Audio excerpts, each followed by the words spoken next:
It seems that the older I get, the more things that I never thought as being important to me have become very important to me. Have you noticed that in your own life, that the older that you get, things that you never thought about beforehand, all of a sudden are very important to you? They kind of consume your thoughts. Like when you're a kid, all you're really concerned about is hanging out with your friends or playing with your toys or all this other stuff. You get a little bit older and you start getting excited about living room furniture and new siding and stuff like that. Things that as a kid you never really gave that much consideration to, but all of a sudden they become important. For me, the one that's most noticeable for me has become my morning routine. Has become the most important thing to me, it seems like.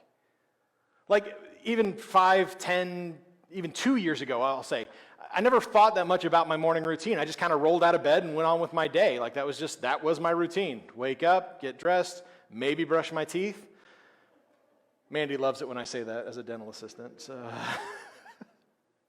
But I never gave that much consideration to it. And now it seems like if anything happens that disrupts my usual morning routine, it throws my whole day off. Everything just feels slightly unusual. Like my kids just went back to school this week, and I was glad as a parent to send my kids back to school, not because I didn't want to be around them. That's just an added bonus.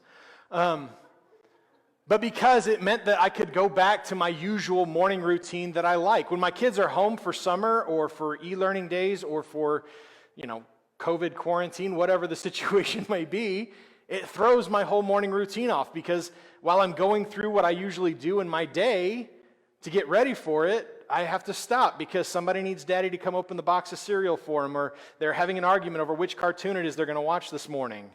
And I have to go and play referee and settle that dispute. And it just kind of throws my whole morning routine off. So for the entirety of their summer vacation, every day felt just a little bit off. And now that they're back in school, it's fantastic.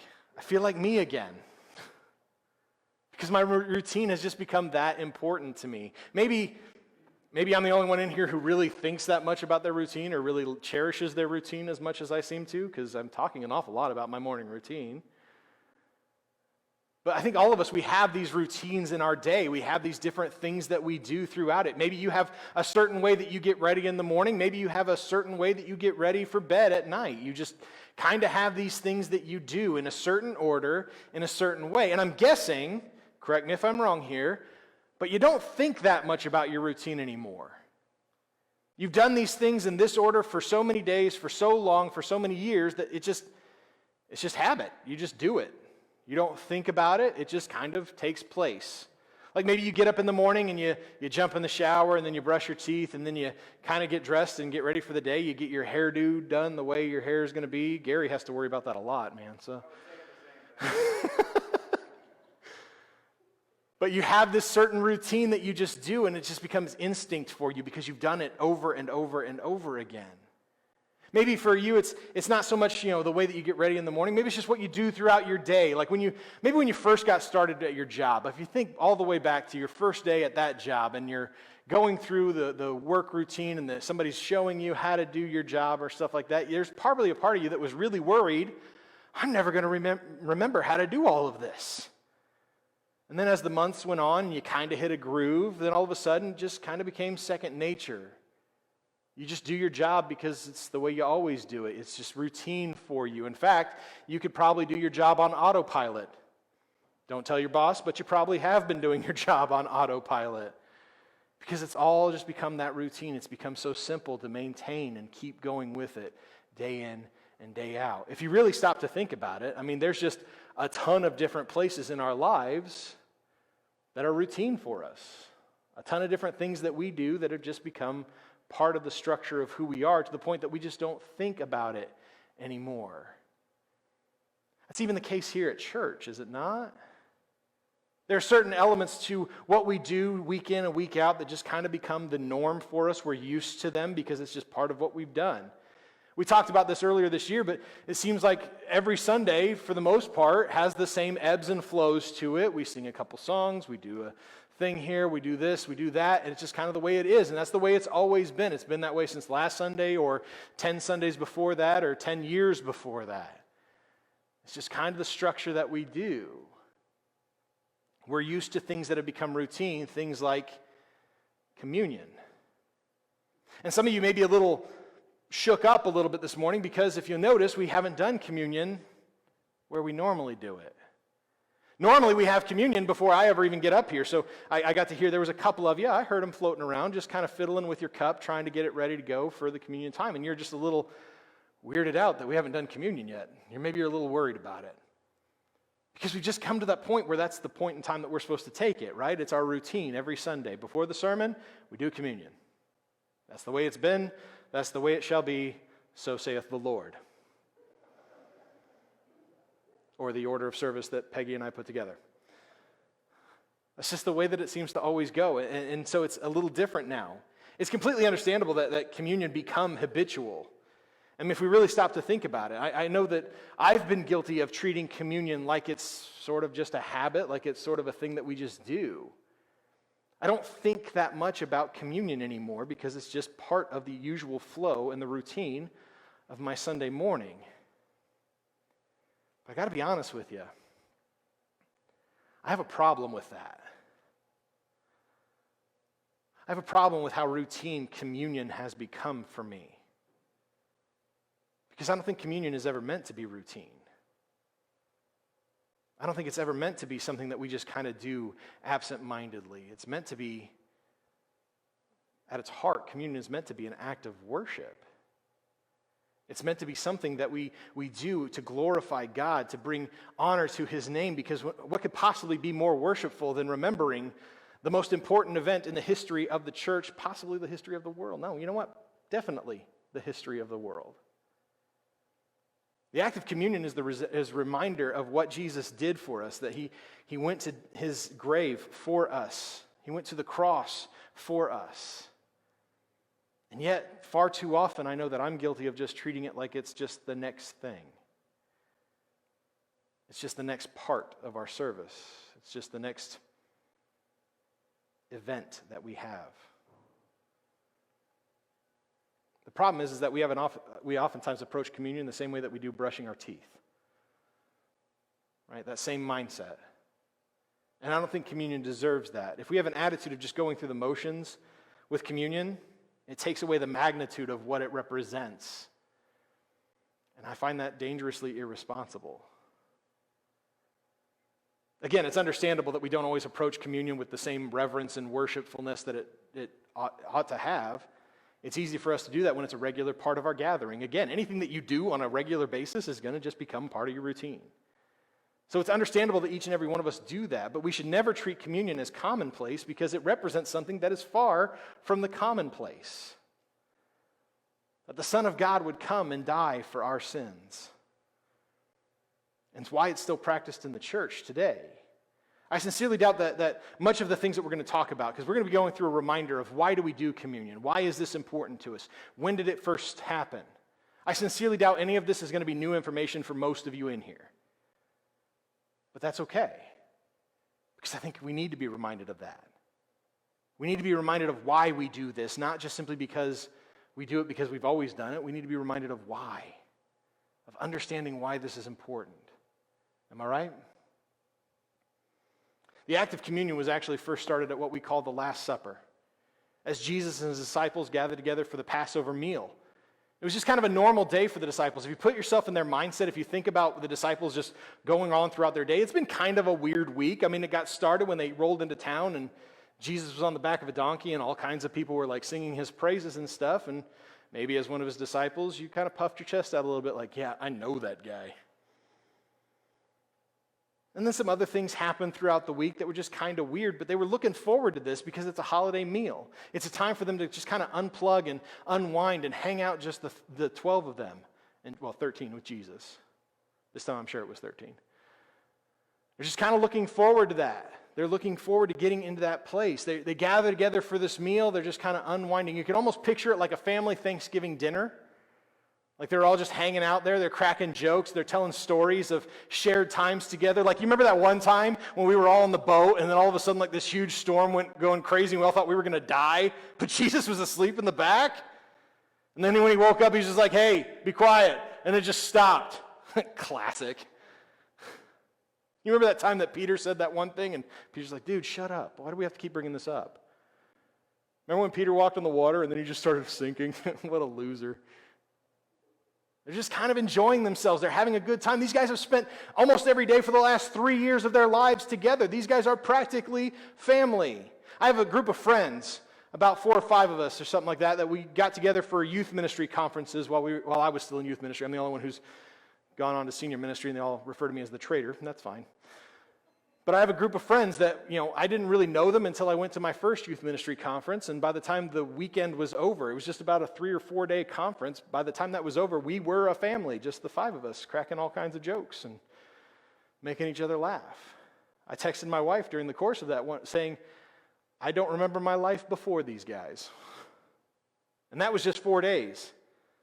Imagine 3 years of hanging out with each other. They know everything about each other. They probably know each other better than they know anybody else in their lives because they've gotten that close and that connected to one another. And so when Jesus stands up in the midst of this meal, the whole mood kind of changes in the room. Everybody understands. They know Jesus well enough to know that Jesus has got something important that he wants to say. And so the laughter kind of dies down, the stories stop, conversations that are floating around the room just kind of end, and everybody gives their focus and their attention to Jesus. They can tell he's going to say something important.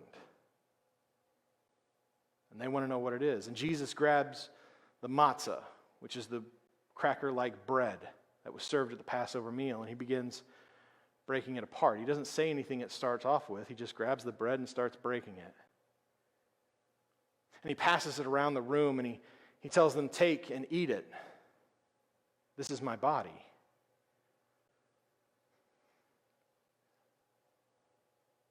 Strikes the disciples as a little unusual, don't you think? I mean, they're kind of used to Jesus saying some fairly strange things. He said some things that along the time their time together that they just haven't quite understood yet. And so when Jesus says, take and eat it, this is my body, this is a little weirder than most of his usual stuff. What could he possibly mean by that? But the disciples, as the followers of Jesus, as the guys who know that he's clearly got a point to make here, that something is going to happen along this way, they just do what they're told. They take it, and they eat it. And then they're kind of waiting there, expecting that Jesus is going to say something that's going to explain what he meant there. But that's not what he does. Because Jesus grabs the cup, and he begins to pour some wine into it. And just like the bread, he starts passing that cup around the room, and he says, drink from it, all of you. For this is my blood of the covenant, which is poured out for many for the forgiveness of sins. Again, they're kind of dumbfounded. They don't understand what Jesus is saying here, right? I mean, he's calling the bread his body, he's calling the wine his blood. Jesus, I'm getting a little weirded out by this whole thing you're doing here. They can tell that Jesus means something really important by these statements, but I sincerely doubt that in the moment any of them really understood what's going on. See, for a while leading up to this, Jesus had kind of talked about his death. He'd been trying to foreshadow for them what's going to happen in the next couple of days and get them ready for this, so that way they understand what's going on, but it's just going all over their heads. And right now, even with this significant moment that Jesus has just had with them, it's just gone right over. None of them really understand what Jesus is doing here. But by the next morning, they're about to have a real object lesson. One that I think every one of them wanted to avoid.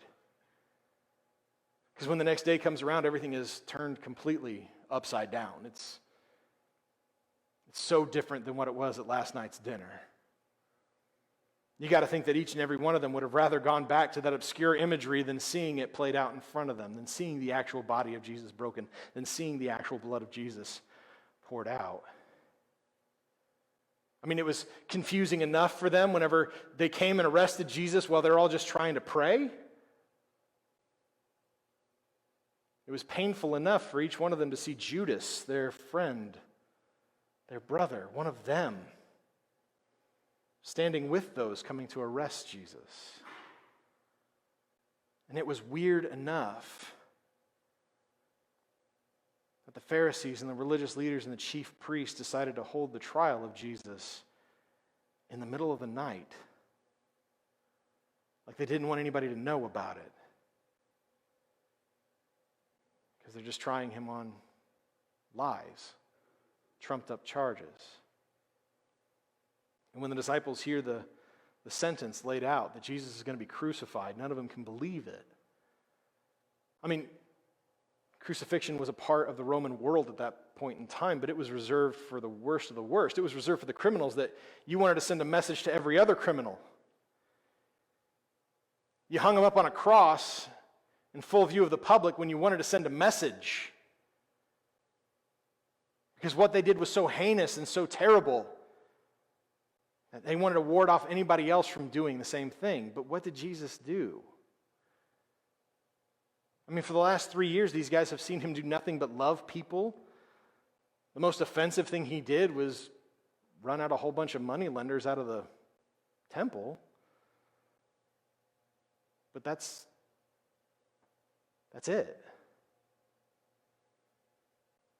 And for each and every one of them, as they stood there and they watched the body being broken, as they watched the blood pouring out from Jesus, as they saw what was going on, I still don't think it connected yet.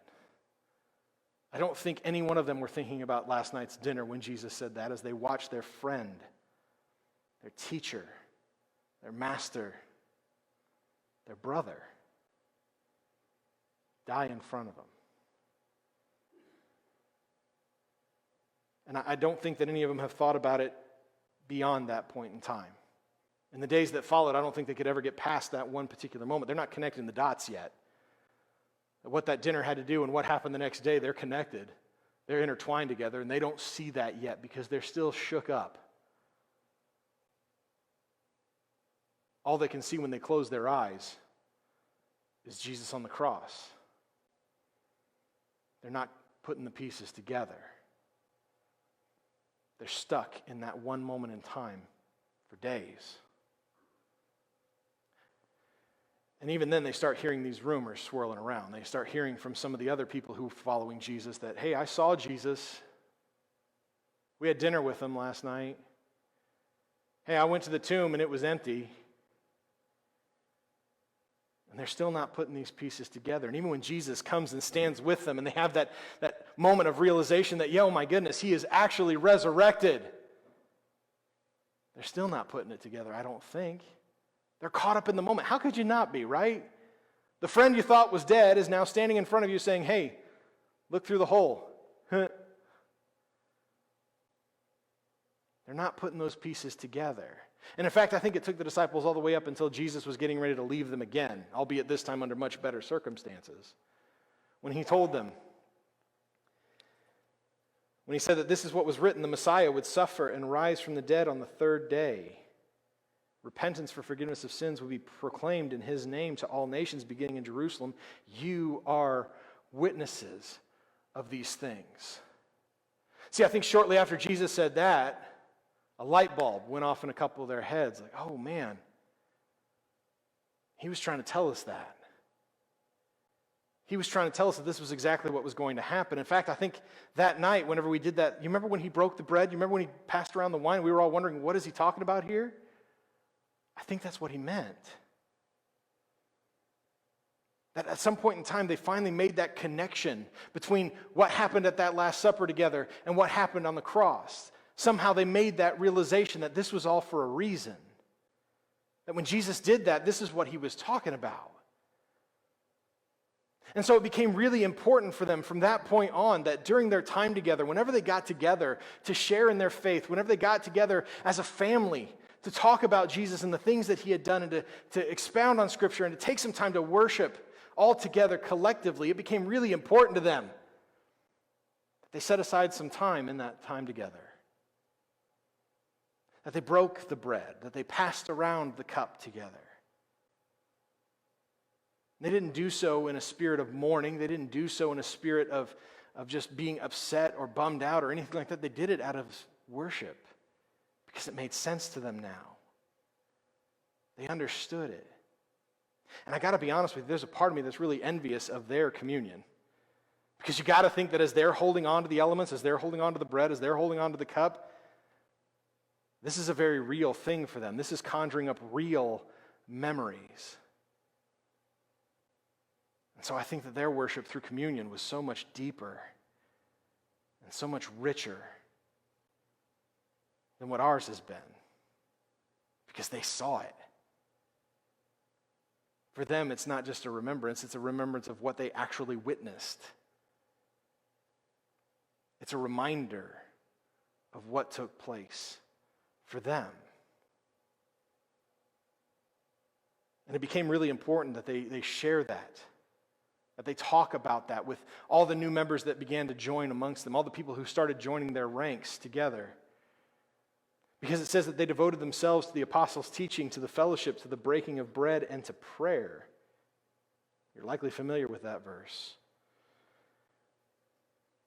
Communion was something that was never taken lightly among them because they could remember it. And every new person who joined their ranks, whether they saw the cross or not, they were instructed about how significant this is and how important it is to have this time period every time we get together.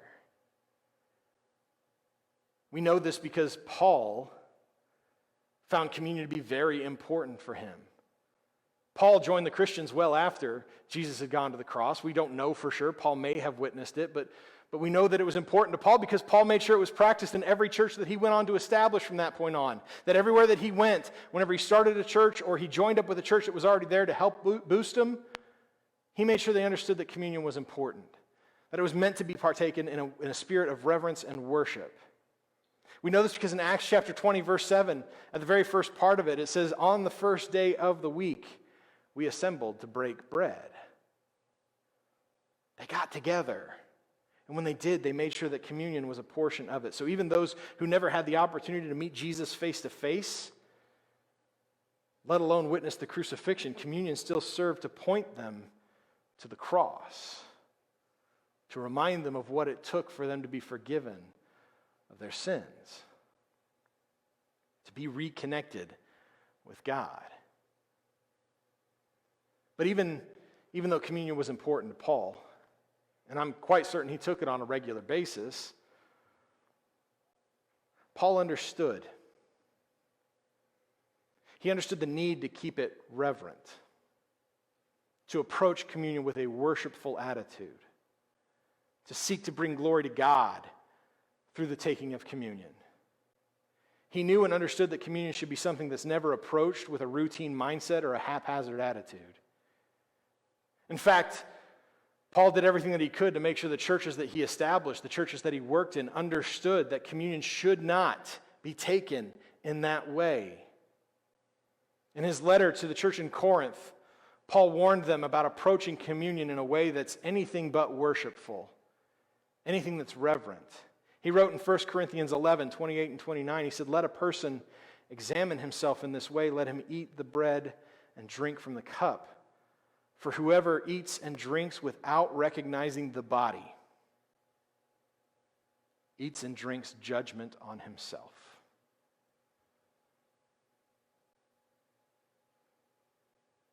When I read that, I don't know about you, but that's not somebody who treats communion like it's routine. That's not somebody who treats communion like it's just part of the flow of what we do together. This is someone who understands the significance and cherishes the communion, realizing what it symbolizes. But again, I get it. It's so easy for us to treat communion like it's a routine. I mean, anything you do on a consistent basis is just naturally going to become routine to you. It's going to become a part of what you do, the fabric of who you are as a human being, to the point you just stop thinking about it. Again, I've been guilty of that. Time and time again, I've come to the communion table and just approached it like, well, we're here at this point in time now. Nope, I guess it's time for this. And I don't treat it with the reverence and the respect and the worship that it deserves. Communion was, is, and always meant to be an important act of worship for us. As the followers of Jesus Christ, as the ones who proclaim his cross, who proclaim his body broken, proclaim his blood spilled. Communion is meant to be an act of worship for each and every one of us. To come into it and treat it with that respect and that reverence. The reason you and I are here this morning, or the reason why you're participating online today, is because Jesus Christ died for each and every one of you. That God viewed you as so important. He viewed you, he viewed me as so worth it, that he willingly sacrificed his own son. Any of you parents willing to sacrifice your own children for the sake of somebody else? I love you, but if the choice is between you and my daughter, nice knowing you, I'll say nice things at your funeral. I'm not willing to make that sacrifice. And yet God, because he loved you so very much and saw you as so worthwhile and craved a relationship with you so much so, he was willing to sacrifice his own kid. That's heavy. So when we come to the communion table, we need to approach it with the reverence of that sacrifice that was made for us. We can't treat it haphazardly. We got to remind ourselves of this heavy price, because communion is an acknowledgement and a reminder of the price that was paid for us, the cost for our freedom from sin. We approach the table knowing that Jesus went to the cross so that you and I could glorify God with hearts freed from sin.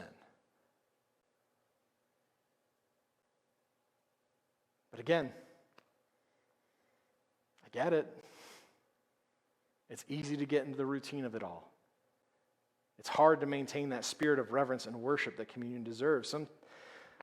Sometimes when I come in here, the things that are going on outside of here make it really hard for me to go into worship at all.